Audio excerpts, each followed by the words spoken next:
Hi friends, అందరూ బాగున్నారా? అందరూ బాగుండాలి. ఇక్కడ రేణుకా ఎల్లమ్మకి కొబ్బరికాయ కొడుతున్నాను.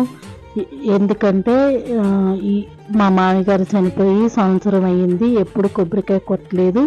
సంవత్సరం అయ్యాక కొడదాము అనుకొని ఇప్పుడు రేణుకా ఎల్లమ్మకి ప్రతి మంగళవారం కొబ్బరికాయ కొడదాము అమ్మవారికని నిర్ణయించుకున్నాను. ఇప్పుడే ఫస్ట్ టైం అనమాట.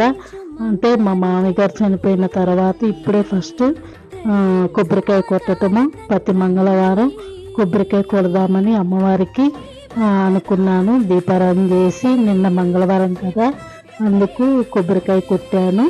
చూడండి, కొబ్బరికాయ ఈ రూపంగా వచ్చింది. నేను అంటే దేవుళ్ళు వచ్చినప్పుడు నుంచి నేను కొబ్బరికాయ కొడుతుంటే ఈ రూపంగా వస్తుంది. దీనికి అర్థం ఏమిటో కానీ రకరకాలుగా ఎప్పుడు కొట్టినా ఇట్లానే వస్తుంది అన్నమాట.